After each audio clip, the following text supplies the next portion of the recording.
Hey all, இன்னைக்கு 7 days 7 breakfast episode 1.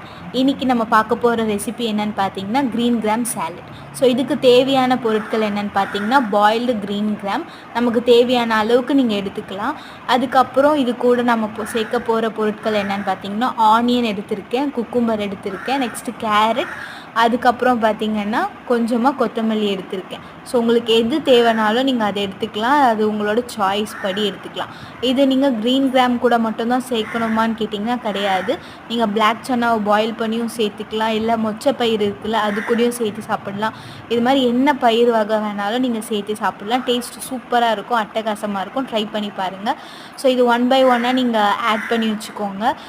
Next வந்துட்டு இதை நம்ம மார்னிங் பிரேக்ஃபாஸ்ட்டுக்கு மட்டும் எடுத்துக்கலாமான்னு கேட்டிங்கன்னா இல்லை, மார்னிங் பிரேக்ஃபாஸ்ட்டாகவும் எடுத்துக்கலாம், இல்லை நைட்டு டின்னராகவும் எடுத்துக்கலாம். இது ரொம்ப லைட் ஃபுட்டாக இருக்கும். இது ஃபைபர் கண்டென்ட் நிறைய இருக்கிறதுனால உங்களுக்கு வந்து பசியுமே சீக்கிரம் எடுக்காது. ஸோ இது வந்து லாங் டைம் ஃபுல்லாக வச்சுக்கும். அது 1 by 1 ஆட் பண்ணி மிக்ஸ் கொடுத்துக்கோங்க. குக்கும்பர் நீங்கள் கட் பண்ணி தான் சேர்க்கணும்னு கிடையாது, இது கேரட் மாதிரி நீங்கள் சீவியும் சேர்த்துக்கலாம். அண்ட் தென் வந்து கோகோனட்டும் உங்களுக்கு வேணும்னா நீங்கள் சேர்த்துக்கலாம்.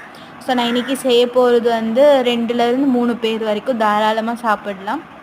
1 by 1 ஆட் பண்ணிவிட்டு கர்டு கூட வந்துட்டு நீங்கள் சால்ட் அண்ட் பெப்பர் நான் எடுத்திருக்கேன். உங்களுக்கு வேணும்னா ஃப்ளேவருக்காக சில்லி ஃப்ளேக்ஸ் வந்து எடுத்துக்கோங்க. என்கிட்ட இல்லை, அதனால நான் பெப்பர் அண்ட் சால்ட் மட்டும் எடுத்து மிக்ஸ் பண்ணிக்கிறேன்.